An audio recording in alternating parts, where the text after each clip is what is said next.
અમરેલી જિલ્લા ભાજપ પ્રમુખની દાવેદારીની પ્રક્રિયા પૂર્ણ કરવામાં આવી છે। જિલ્લા ભાજપ પ્રમુખ માટે કુલ 46 ઉમેદવારોએ પોતાની દાવેદારી નોંધાવી હતી। આ પ્રક્રિયામાં પ્રદેશમાંથી રાજુ શુક્લ, રાજેશ બાંભણિયા, રવુભાઈ ખુમાણ અને અતુલ કાનાણીએ ફોર્મ સ્વીકાર્યા હતા।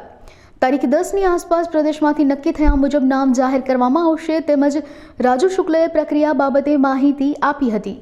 ભારતીય જનતા પાર્ટી ગુજરાત પ્રદેશ દ્વારા આજે તમામ જિલ્લા મહાનગરોમાં પ્રમુખ પદ માટેના દાવેદારશ્રીઓના ફોર્મ આપવા અને આજે ભરીને પરત લેવા એવું નિશ્ચિત થયું છે।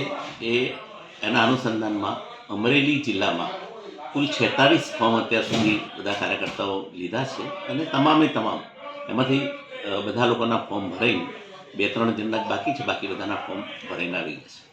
આની આવતીકાલે સંકલન થશે, જિલ્લા સંકલન, અને એમાં ત્યારબાદ પ્રદેશ સંકલન થશે અને ત્યારબાદ 9મી 10મીની આસપાસ જે રાષ્ટ્રીય સ્તરેથી જે સૂચના મળશે એ પ્રમાણે પ્રદેશ જિલ્લા પ્રમુખની જાહેરાત કરશે।